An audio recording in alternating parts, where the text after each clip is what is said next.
விஜய் தொலைக்காட்சியில் ஒளிபரப்பாகிற Pandian store season 2 serial ரசிகர்கள் மத்தியில் பயங்கரமான ஒரு ரீச், பயங்கரமான ஒரு ஃபேமஸ். அதனால தான் வந்துட்டு இப்போது இதை வந்து மற்ற மொழியிலையும் வந்து ரீமேக் பண்ணுறாங்க.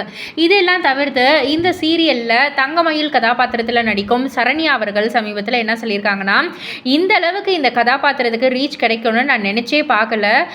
டேரக்டர் சார் வந்து என்கிட்ட வந்து அணுகக்குள்ள ஐயோ வேணாம் அப்படின்ற மாதிரி தான் நான் வந்து சொன்னேன். 100 எபிசோடுக்கு அப்புறம் நான் வரணும் அப்படின்றது. அது மட்டும் இல்லாமல் வந்துட்டு அப்படியே பட்டும் படாமல் கொஞ்சம் குழப்பத்திலேயே தான் நான் வந்து வந்தேன். ஐயோ நம்ம போகணுமா, இதில் ரீச் ஆகுமா அப்படின்ற மாதிரி. இதுக்கு முன்னாடி பண்ண சீரியல்ஸ்லலாம் ஃபுல்லாகவே என்னை வந்து அது பேஸ் பண்ணி இருக்கும். பட் ஆனால் இந்த சீரியலில் வந்து அப்படி கிடையாது.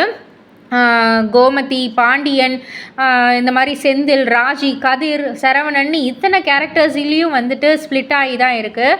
ஸோ அதனால் எனக்கு அந்தளவுக்கு பேர்டன் கிடையாது. பட் இருந்தாலும் வந்து போய் ரீச் ஆகுமா அப்படின்ற ஒரு டவுட்லேயே இருந்தது. பட் ஆனால் எல்லார்கிட்டையுமே எனக்கு வந்து ஒரு நல்ல ஒரு ரீச் கிடச்சிருக்கு. அதை நினைக்கக்குள்ளே எனக்கே ரொம்ப வியப்பாக இருக்குது, ரொம்ப சந்தோஷமாக இருக்குது, ஆச்சரியமாகவும் இருக்குது, ரொம்ப சந்தோஷமாகவும் இருக்குது. ரோட்டில் போக்குள்ளெல்லாம் இந்த சுட்டீஸ்லாம் வந்து அந்த குட்டீஸ்லாம் வந்துட்டு மயில் போகிறாங்கன்னு வந்து சொல்லக்குள்ளெல்லாம் எனக்கு அவ்வளோ சந்தோஷமாக இருக்குது. அந்த கேரக்டரோட ஒன்றி என்னை வந்து பார்க்குறாங்க அப்படின்னு நினைக்கக்குள்ள ஸோ ஹாப்பி ஃபார் தட் அப்படின்ற மாதிரி வந்து சொல்லியிருந்தாங்க. இதை பற்றி நீங்கள் என்ன நினைக்கிறீங்க? உங்களுடைய கருத்து என்ன? உங்களுக்கு இந்த கதாபாத்திரம் எந்த அளவுக்கு பிடிக்கும், இந்த சீரியல் எந்த அளவுக்கு பிடிக்கும் அப்படின்றதெல்லாம் கீழே உள்ள கமெண்ட் பாக்ஸில் குறிப்பிட்டு சொல்லுங்கள். அண்ட் மறக்காமல் சேனலை சப்ஸ்கிரைப் பண்ணி பக்கத்தில் உள்ள பெல் ஐக்கானை கிளிக் பண்ணிவிடுங்க.